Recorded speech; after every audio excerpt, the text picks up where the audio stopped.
Chers internautes, bonjour. Merci. Les lots les 12 décembre 2024.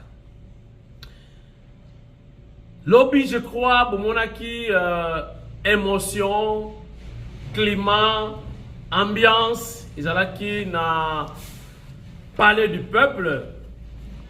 La salle est remplie comme un œuf. Tous pour batala mokonzamboka star azalai kaka moko. Vedette azalai kaka moko. Son Excellence Félix Antoine Tshisekedi Tshilombo.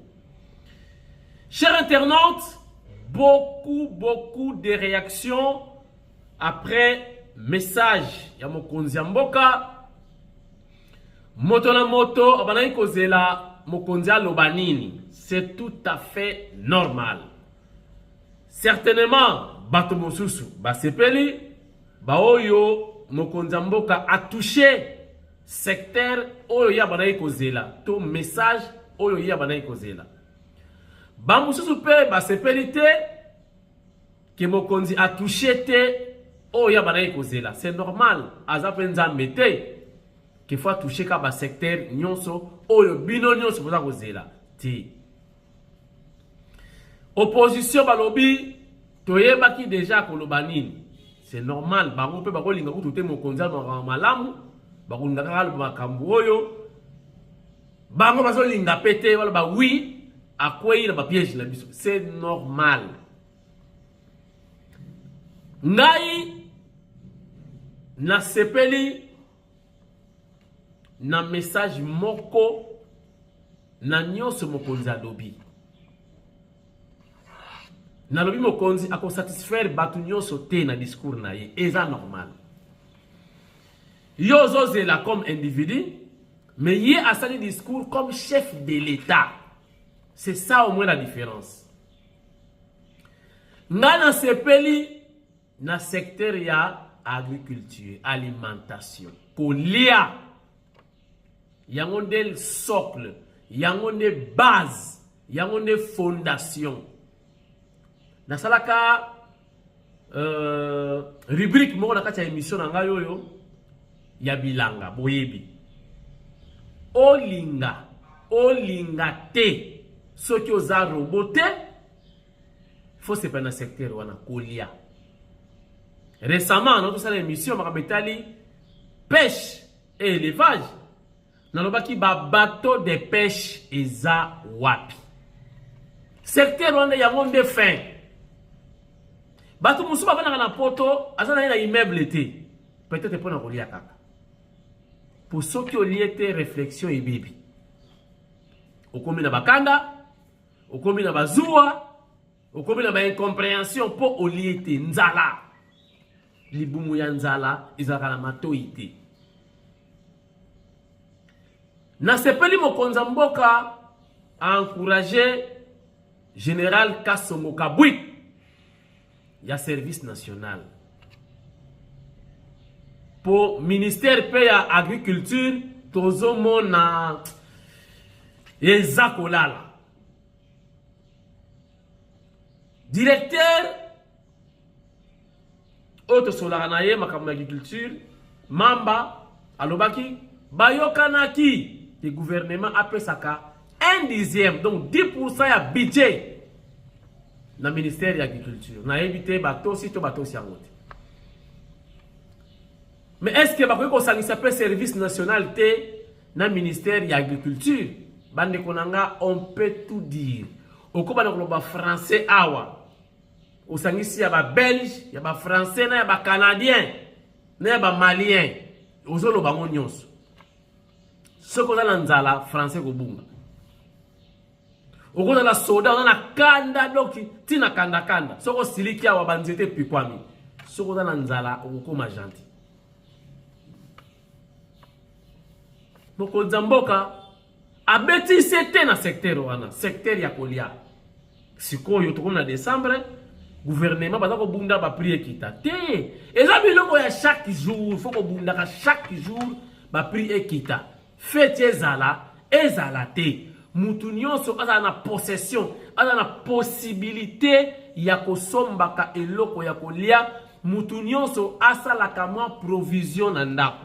Mwa loso, mwa semoule, mwa mafuta mbila, mwa mafuta huile na ndako.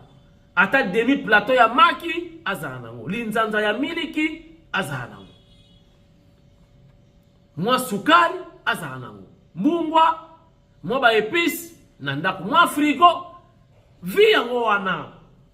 Et bon, na président vous a moins de problèmes parce que ceux qui m'ont donné nzala a comme l'incompréhension.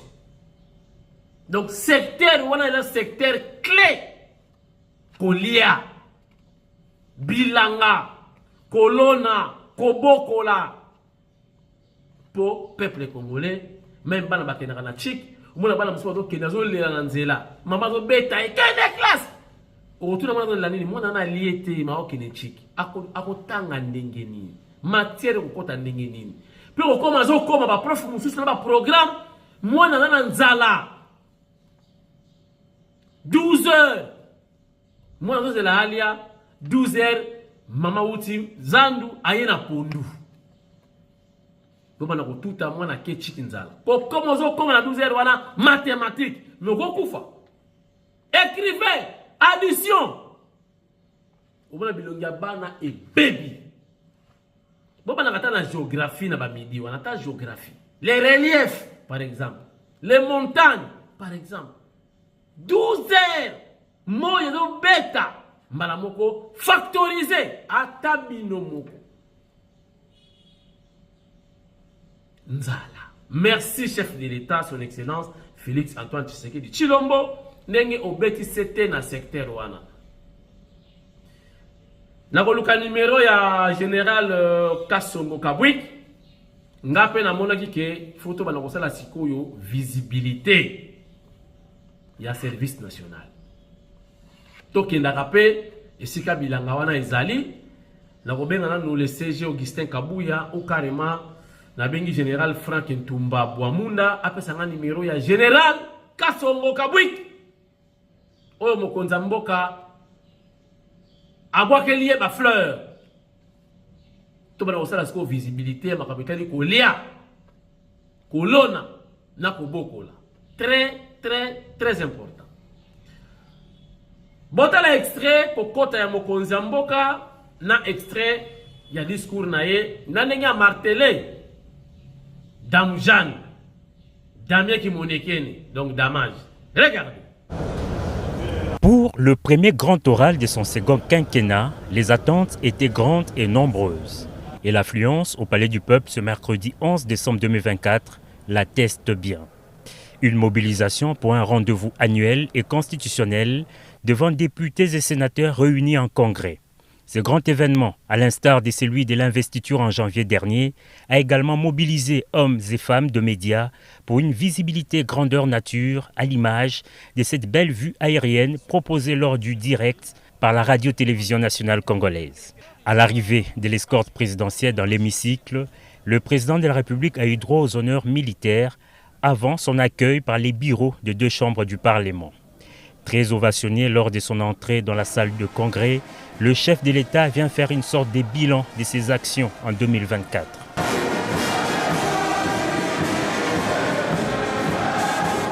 En 1h40, Félix Antoine Tshisekedi Tshilombo a passé en revue les progrès réalisés et ceux restant en suspens. Abordant l'économie, le chef de l'État a soutenu que ces secteurs en pleine transformation présentent des signes de solidité. Le pays prévoit une croissance de 6%, un rythme nettement supérieur à la moyenne de 3,8% attendue en Afrique subsaharienne. La vie chère s'est invitée dans ses discours. Le président Tshisekedi tient à rassurer la population qu'il a instruit le gouvernement de prendre des mesures urgentes pour protéger et renforcer le pouvoir d'achat des ménages. Aux Quinois et Quinois particulièrement, il affirme partager la préoccupation des embouteillages quotidiens et a instruit le gouvernement de procéder à une évaluation approfondie des mesures existantes et de proposer des améliorations dans les jours à venir. Le garant du bon fonctionnement des institutions s'est félicité de nombreux progrès réalisés notamment dans les secteurs agricoles, de la santé, de l'éducation, des infrastructures et autres.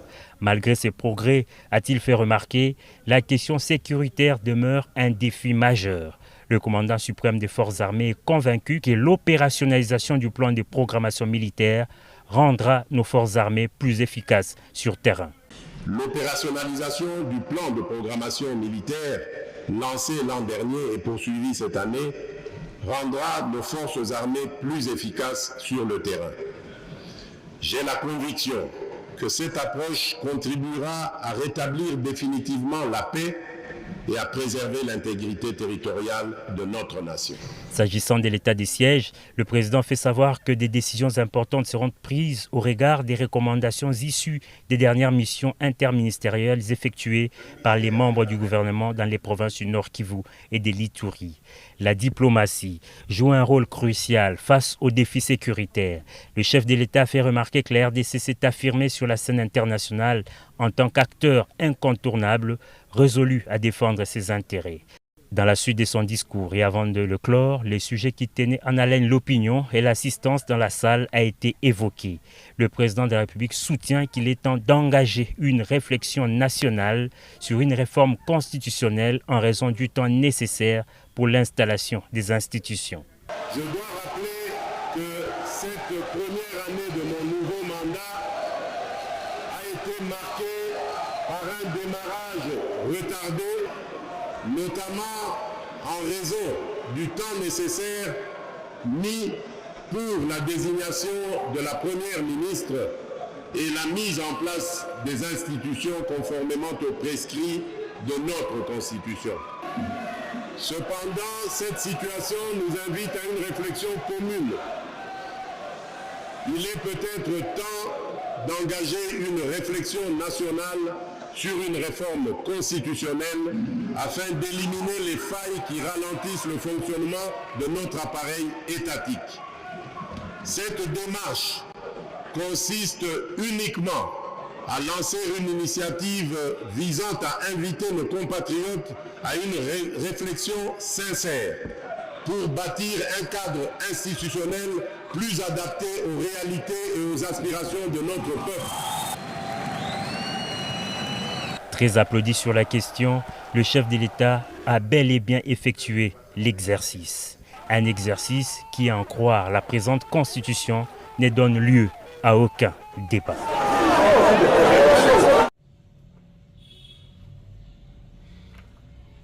Lobby kaka na paye du peuple. Nachalaki bino extrait ya Mabina. Guy Luando azako bunda maître Guy Luando pour la visibilité ya président. Na parti na ye. Ambiance à chaque animation libanda kala bato bamonaki na kati wala bomoni na kati ya palais du peuple. Kaka presque nombre wana ezalaki pe libanda. Ezalaki somo. Ambiance qui totale. Moi ba terrasse mike kuna ba Thompson ba teraka ba ngombe ba ntaba tout lobe silaki. Bato ba côté simbongo. Na ba soda na ba civil ba osala musala mais soki mwana na bika mamangoliao ba ke kuna mwaka mundele mwanini bazongi blague te ambiance ezalaki totale. Regardez.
Maître Guy Luando anabakisi.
ezali kaka na palais du peuple.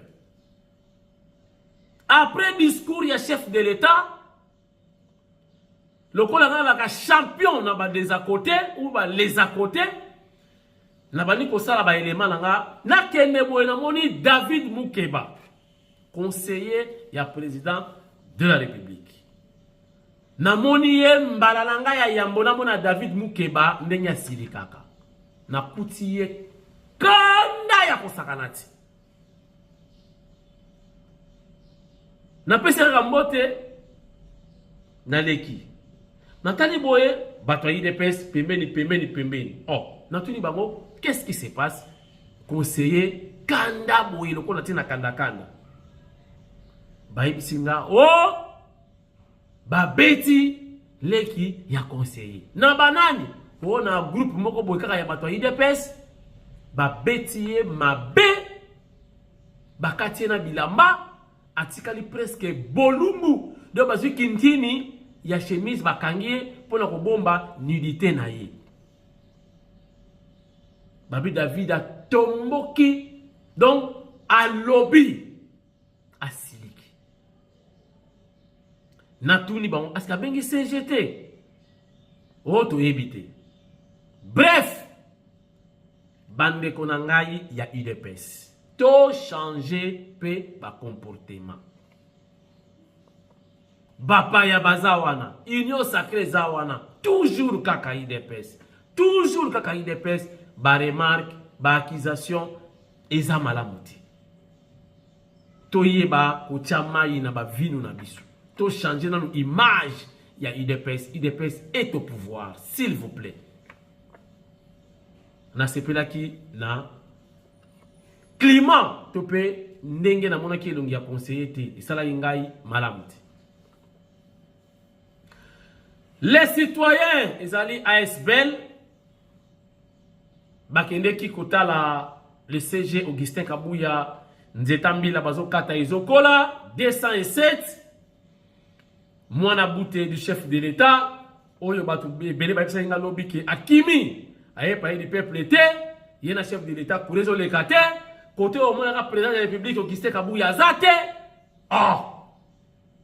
après nga bona fouye na moni Augustin Kabuya na kati ya sali boti kape makambu wana akoyate ndenge za wana akimi yena président bazo kana te bazo sola kutu te côté président zali Kabuya zala lisusu te kaka ba discours wana menakei na moni Augustin Kabuya mwana bote botala les citoyens bakena kotala ye pour na matali changement ya constitution bata ko soutenir UDPS et puis secrétaire général Augustin Kabuya le président AI du parti bata ko soutenir lisusu en particulier le chef de l'État son excellence Félix Antoine Tshisekedi Général Luboya Kashama kuna pena Ituri makambu likolo ya makambu Général Luboya alobia kotika te azako bunda pona climat de paix calme ezonga na Ituri. Quand des déplacés ba réfugiés esika ba bombi bango nzoka base ba bomba kama nyoki kuna po basala aso na Ituri. Service na ye ya renseignement eza makasi bake ko découvrir cash ya bandoki soko lobi cash wana obakisi na français YouTube azomona lokola tonito sala mobulu obona bloquer vidéo yango to cheka cash ya pamba bo comprendre cash ya banzeta fufu donc mandoki pour na créer insécurité na Ituri. Regardez. Les guerres ont été découvertes par les forces armées de la République démocratique du Congo, non loin du site de déplacés de Nyamoussassi.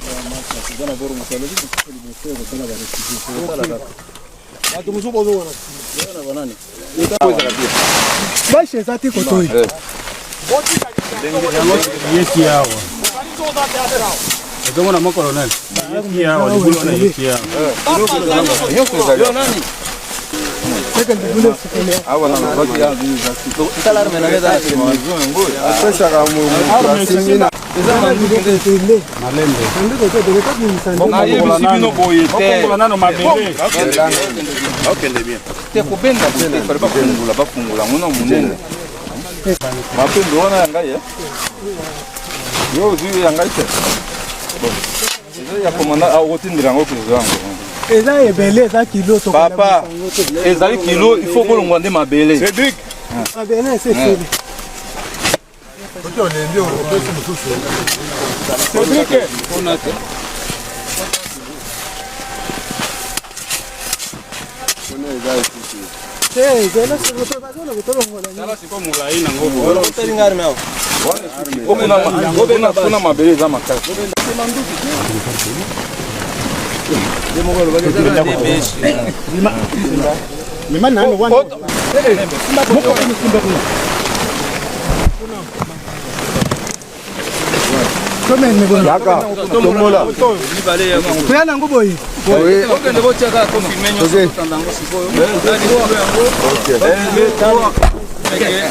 Voilà le son. On l'essaie ici.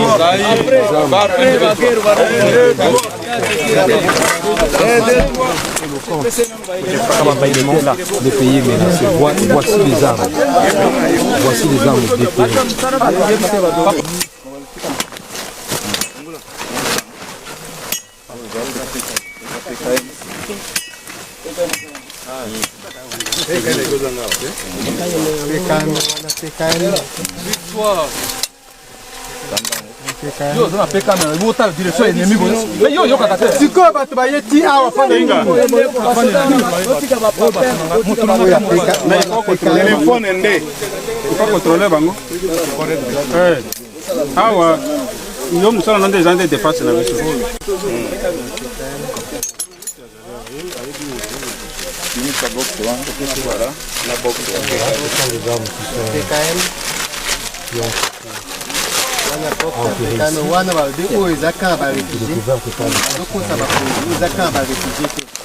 Suffisance l'appui du M23 et leurs alliés AFC des Cornets Nanga à la milice Zahir sont faites sur instruction du commandant des opérations et gouvernant militaire de l'Ituri, lieutenant-général Luboyanka Chamadjoni, qui ne jure que par la pacification totale du littoral du lac Albert de manière particulière et de l'Ituri de manière générale.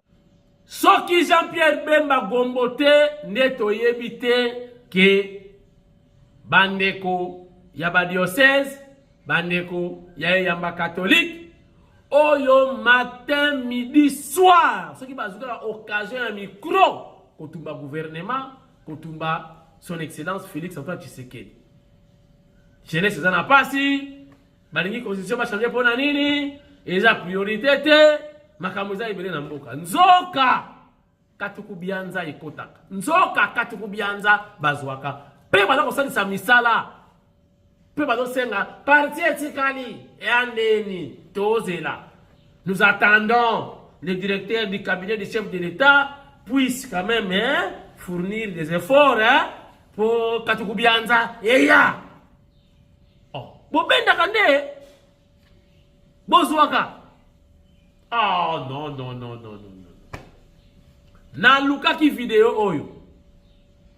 Na moni yango. Regarde.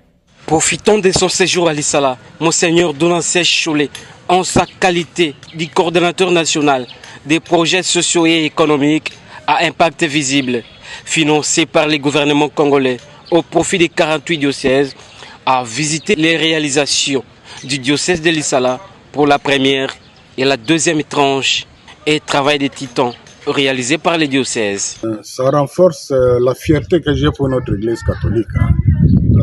Je suis venu bien sûr principalement pour animer la session retraite des prêtres, mais comme coordonnateur de projets de suivi de projets impact visible, j'étais aussi curieux de savoir ce qui s'est réalisé.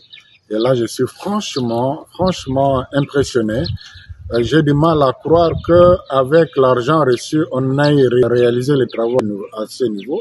Étant donné qu'on est à l'intérieur, tout est importé de Kinshasa. Bon, je sais que la main-d'œuvre est un peu moins chère ici qu'à Kinshasa, mais quand cela ne tienne, c'est vraiment impressionnant. J'ai été, comme vous l'avez dit, à la salle polyvalente, où se retrouve tout le monde. C'est pas seulement l'église qui organise les activités là, même le gouvernorat provincial, même la société, c'est quelque chose qui manquait cruellement dans une agglomération comme celle de l'Issala. Ici, ce n'est pas pour la famille de l'évêque, mais ce sont des maisons à vocation sociale qui vont aussi rapporter quelque chose pour renforcer le diocèse dans toutes les œuvres sociales qu'il va faire. Ça, c'est vraiment voir loin. Donc, c'est donner des moyens de façon continuelle pour continuer à servir la population et non bouffer, investir à une activité et puis après on manque l'argent pour pouvoir faire autre chose pour l'intérêt de la population.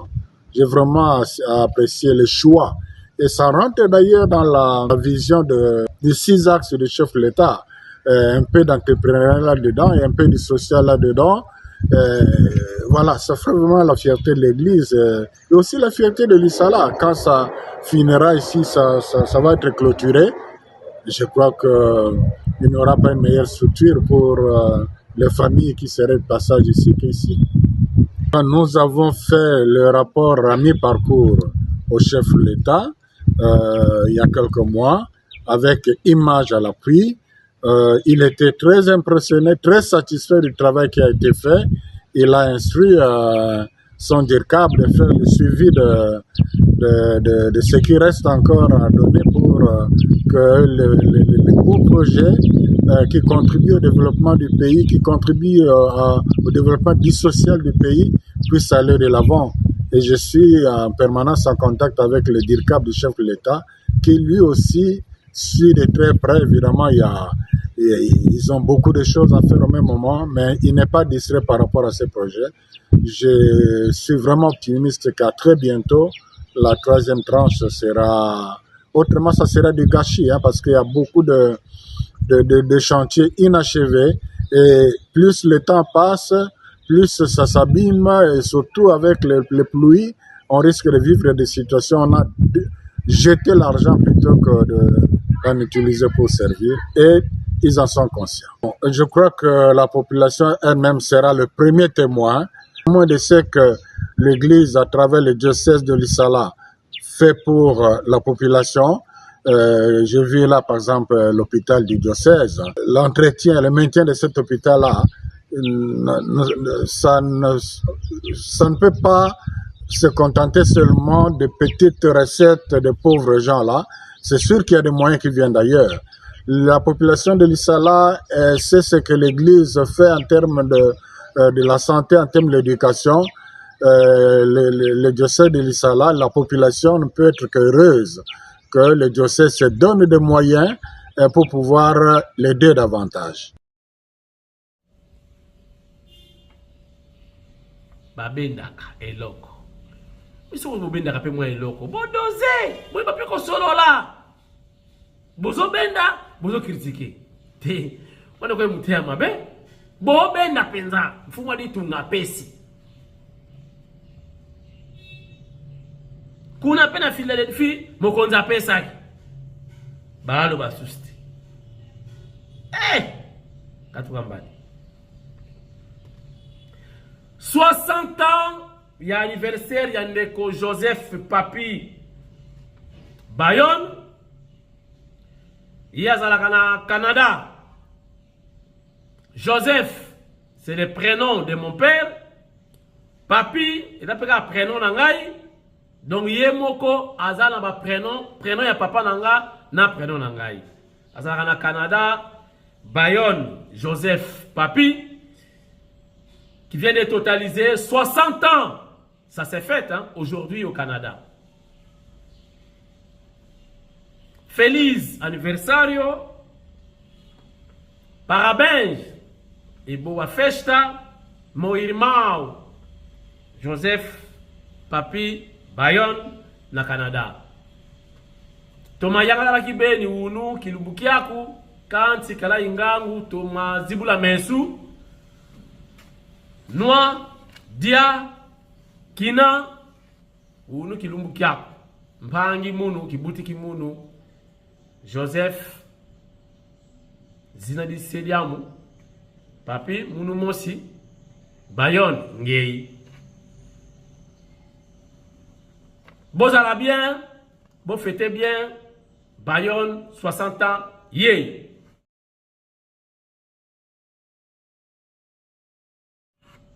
Déjà dans compte, il y a Fondation Régine Kapinga, FORECAP en sigle, c'est confirmé. Visite très bientôt na ba orphelin. Moi kolia, moi komela na ba orphelin. Na moi cadeau ya bonne année, na Noël, ba fêter na biso ba parents na bango. Donc ba orphelin te parce que nzambe yemo kwa zali, biso pe tozali.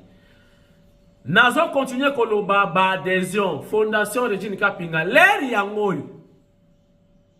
Bokota Fondation. L'hôpital dans la place est Sili. Ngakuna na kozalati. C'est le moment. Congolais a hésitaka. Tangu union sacrée bandaki neti bato abako. Biso bantande pe bato ba retard kozela. Tokota katukoti tukingila. Lukota o tukingila. Bomoni lelo bato bavandi na kati ya union sacrée bazali bala se retrouver. Betuba ko tuta kingila kaka. Lukota e lukingila. Tukota et tukingila. Lelo bato badana union sacrée bavandi ici. Nala ko pesa message bokota na Fondation Régine Kapinga. Boza kozela. Tangu makambe ko fugwa mao. Toko kanga porte. Ekozala retard. Okomeli nga en privé. Na continue na groupe ya Fondation Régine Kapinga. Oui, kambami na yemo ko mama présidente Régine Kapinga na Villevorde na Belgique. Merci na mpinda Christine, merci na Kapeta Patrick Lusangu. Tout d'abord se préparer pour na Noël na Mbujimai. Bana ya Mbujimai, papa Didier na DGI Mbujimai. Toza Koya, Dieu voulant, to fêter Noël cette fois-ci na bana ya Mbujimai. Mais keba na banga nantaba ya Mbujimai, keba nanga nantaba ya Mbujimai, keba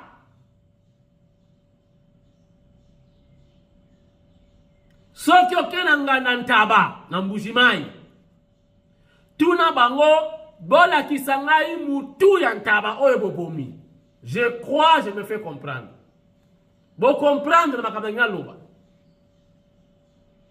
Tozala kina Gilles Moniere, toke na ntaba côté à boulevard non loin ya gouvernorat. To fandi déjà.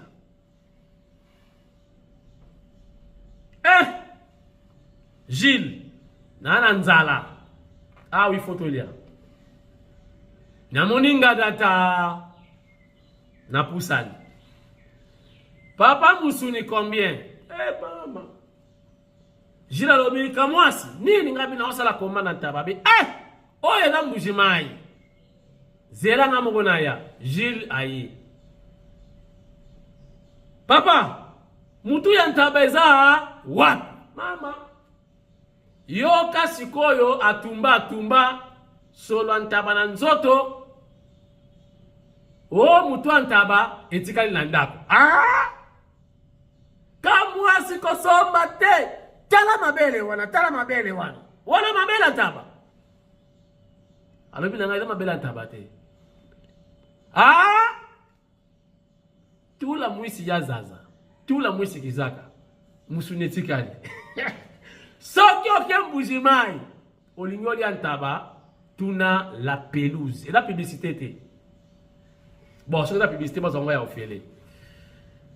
Bon, tuna la pelouse. Ils à côté, il y a entrée du camp.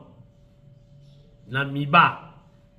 kuna nde esika na liaka kabeu kuna en tout cas ntaba nde ntaba ya solo po ntaba ya Mbujimai daka gu bakonzi bazelaka bataba wana awa soki na vela ntaba nge uti Mbujimai po matiti baliaka kuna un peu spécial bakana gu moko spécial lokola bantaba ya bandundu. Mais soki ok ailleurs etalio olia ye olia ye wana oyebi olia ye émission esili bozala malamu lobi vendredi samedi pesa pembeni semaine prochaine je crois tata bongama Mbujimai tozoya soki boyi kolia ye mema ba sardine chana sac na valise kende nango. Merci Hermogo, ciao.